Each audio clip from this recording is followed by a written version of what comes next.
Hi, I'm Rob from telephoto.com, and today I'm going to be talking about what I love and hate about the Canon EF 1.8 prime lens.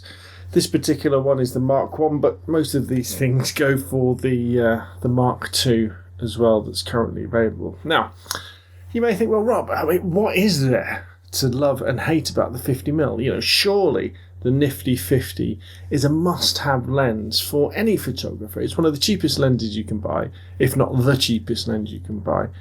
And it has some really strong points. They were fitted for years and years to film 35mm cameras, and nobody complained about them until zooms came along. You know, what beef could you have with this great little lens? Well, I guess, I've had this lens for a long time now, and now I've had a lot of opportunities, if you've seen the recent YouTube videos, to kind of compare it with the 40mm 2.8 and, kit lenses and things like that. I think you should approach the 50 with a little bit more questions, I would say, than just accepting it as the second lens that you should buy after, or the third lens you should buy for your DSLR. Because generally that's what people say. You have your 18 to 55 kit lens, you buy your telephoto zoom like a 55 to 250 or a 70 to 300, and then you get the 51.8. But maybe that isn't really the case. So what do I love about the 50? Well, the first thing is really the depth of field and the low light capability. See the size of that hole in the front of this camera?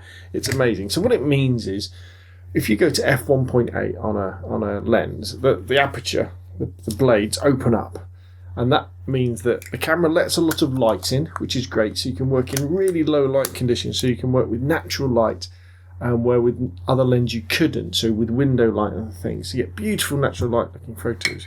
Also, your depth of field gets really small. So that means is, say for example me, and you're looking at me in this video, you can see me, but the background's a little bit out of focus, isn't it? Well, with the 50, you can increase that even more. So when you're taking a picture of portrait of somebody, you get their eyes in focus, and then the background's nice and soft. So it gets rid of distractions.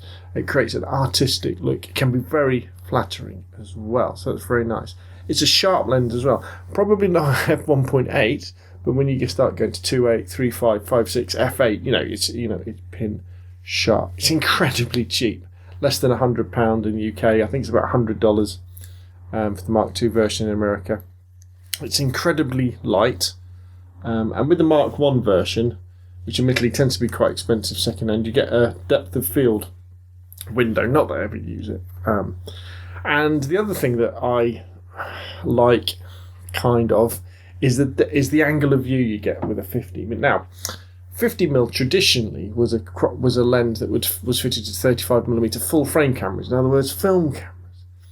But most of the budget sort of consumer cameras, like my 600D, 650D, 700D, 60D, 70Ds, etc., the sensor's a little bit smaller.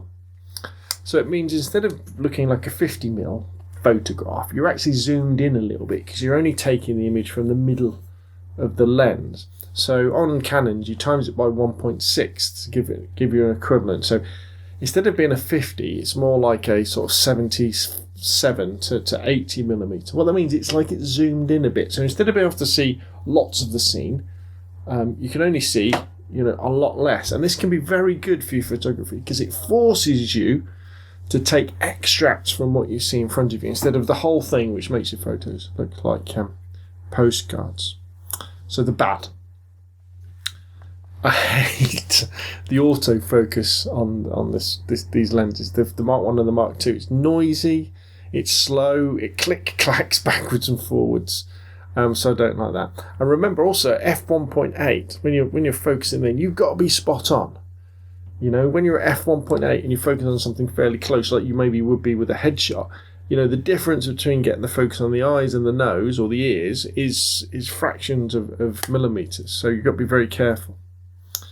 And the other thing that I don't like about it is the angle of view again, because although it can be really powerful to have something to force you into this tighter telephoto angle of view, especially if you want to do video work, that can be quite difficult because it means you've got to get the camera a long way away.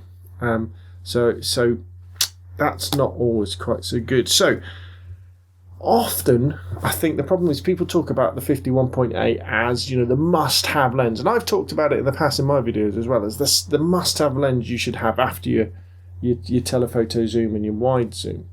But I think that really only is the case if you're heavily into portrait photography. I think if you're not, you may really want to take a look at something wider, like the 40mm 2.8, or maybe even something wider. But I mean, the 40mm 2.8 is another very cheap lens. I think it's about 120 to 130 pounds on Amazon, probably 150, 160 dollars in America. So I would say, with the 50 1.8, it's not a bad lens by any means. It's a great lens to have in your kit. But as the third lens, maybe think about something wider, like the 40mm, which still isn't really wide. It's on a crop sensor camera. It's still 60mm, and maybe think again about the 50 1.8, unless you're heavily into portraits and want that extra little bit of telephoto to make more flattering portraits and for that really small depth of field. Okay, they're my thoughts on the Canon EF 50mm f1.8 lens. If you like the videos, please like them with the thumbs up sign. If you really like the videos, please subscribe, put some comments down below, and hopefully I'll see you again soon.